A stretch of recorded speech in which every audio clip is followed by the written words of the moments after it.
Hi, Miss and everyone. So we are from Group 8. We have me, Soh Chen Yu, Sally Law, Kristine Tan, Wan Quan, Xing Jie, and Xiang Ying in our group. So the topic that we choose to research is the power of TikTok ads. So let's get into our infographic. First of all, we received 158 respondents in total within 1 month and around 10 days. Based on the form, most of our respondents are in the age between 21 to 25 years old, which is 49.4%.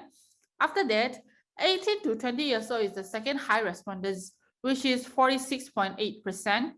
For the others, they are all above this age range. From the gender side, female are the majority. They stand 74.1% and the male stands for 25.9%. There are 93.7% of respondents are Malaysian. I think this is because most of us and our classmates are Malaysian. So our social circle and respondents we got will also majority is Malaysian. However, we also received some respondents from China, Indonesia, India, Singapore, and Pakistan. There are 69% of our respondents are students. This is also linked with the age group. Since most of our respondents are in the age between 18 to 25. On the other hand, there are 10.1% of part-timer, 8.9% of employed, and 7% employed and others.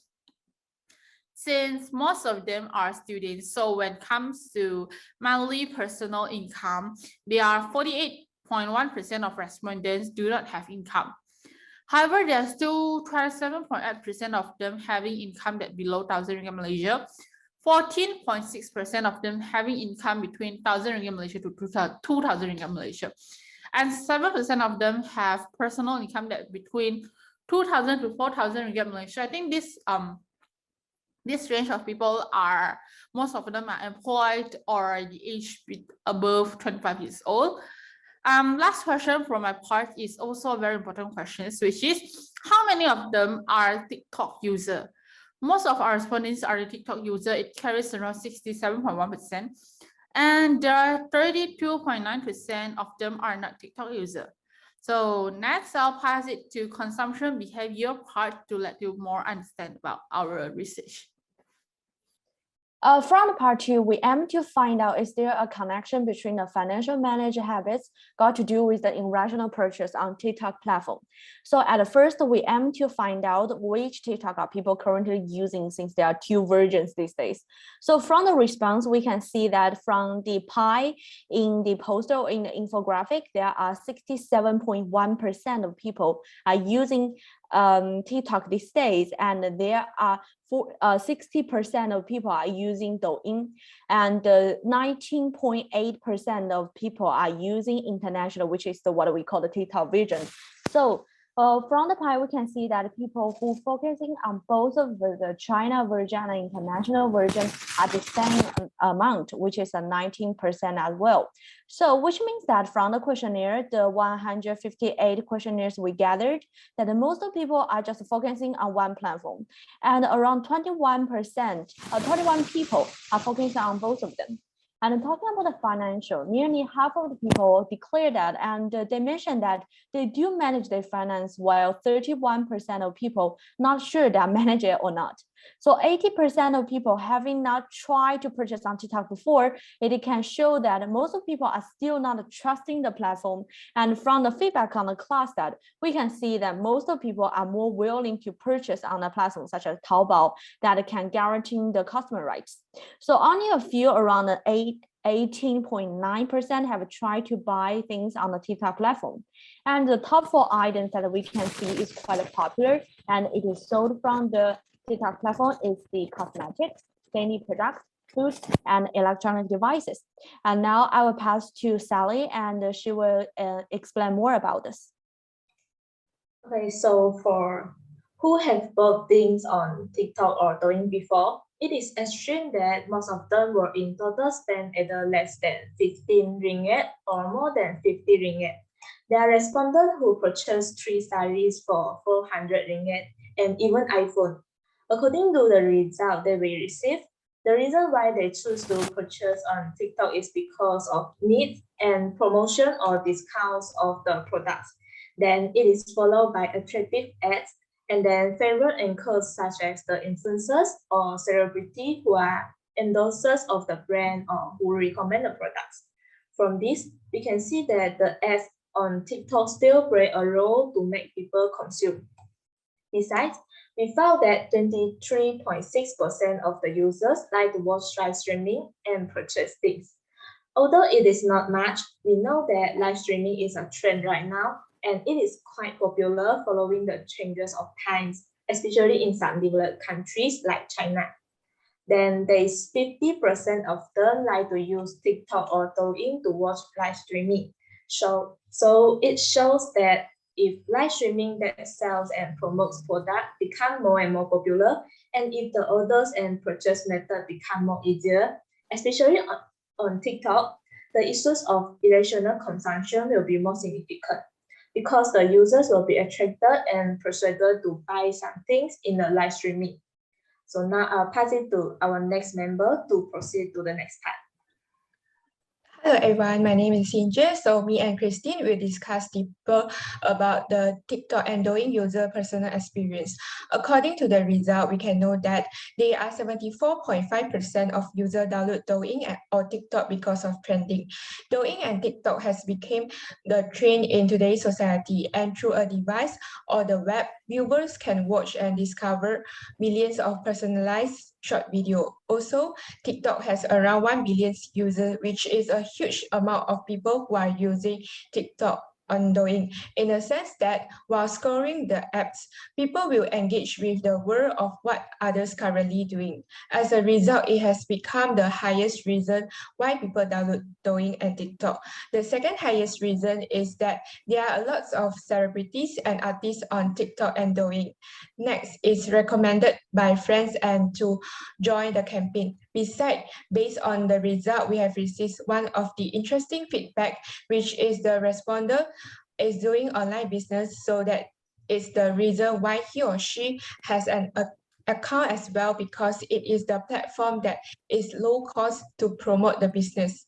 Besides, like other social media such as Instagram, in order to determine the user preference, TikTok and Douyin also take into the account that the video you like or share, the account you follow, the comment you post, and the content you create. According to the result, half of the user have only followed 100 and below account, and 22.6% of users follow 100 to 300 account. However, 9.4% of people follow 300 to 500 accounts, and 8.5% of users follow 500 and above account. Among the account that the respondent follow, most are food blogger and comedy, but also cosmetic and travel account. Quite a small numbers of users follow celebrities and artists. Since TikTok discover millions of personalized short video, there are also people who follow K-pop, journals, dancers, singers, and Adobe educations. Moreover, based on the statistic, 46.2% of users usually spend 2 to 4 hours per day on TikTok and Douyin during the pandemic. 43.4% of users spend less than an hour, which is the data quite close. However, 9.4% of users spend 5 to 8 hours per day. Last but not least, among the respondents, only 1% spend more than 8 hours on Douyin and TikTok.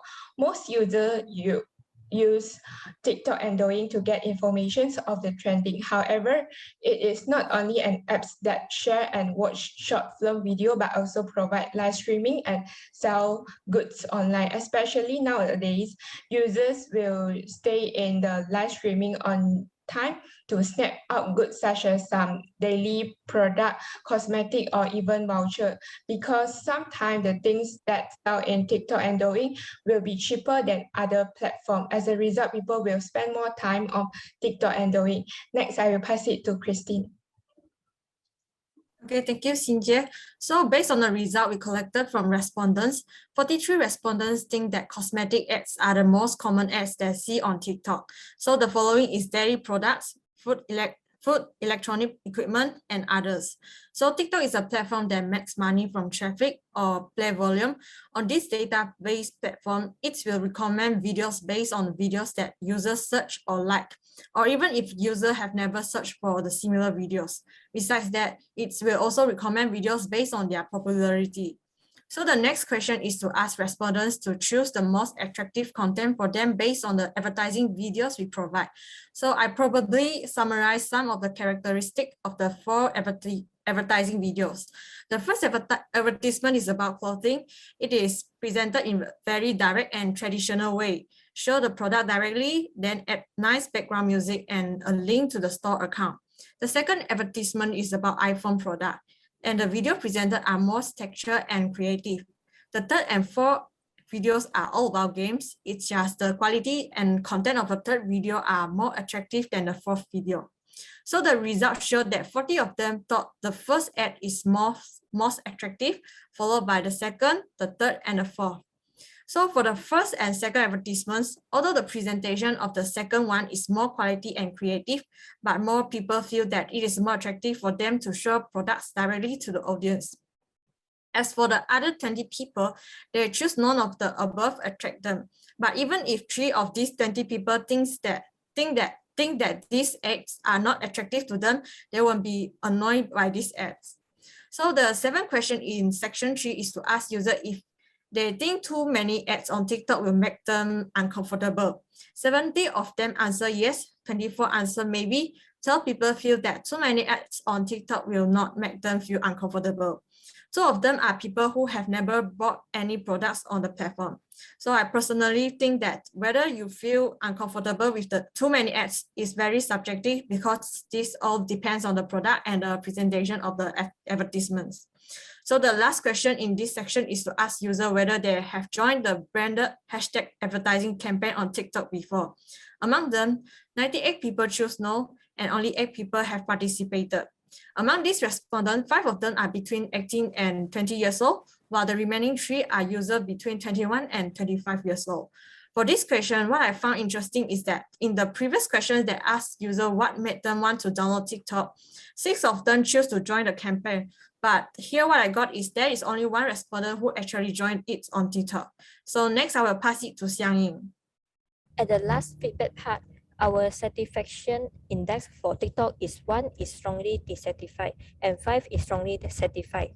We can see that most users are satisfied with the current TikTok. About 25.5% of users gave 3, 53.8% of users gave 4, and 20.8% of users gave 5. After that, we also know that 51.9% of users maybe will continue to buy things on TikTok in the future. 34% of users will not continue to buy things on TikTok, and only 14.2% will continue to buy things on TikTok. And only 14.2% will continue to buy on TikTok. At the end of this questionnaire, we asked users what feature they hope TikTok can add in the future. Almost all users hope to increase the function of e-wallet. A relatively small number of people hope to increase the overseas purchasing service, detect the account they don't like, a function that can only let them see certain type of video, and block ads function. But some people are still satisfied with the current function. That's all about our TikTok questionnaire data collected. Thank you.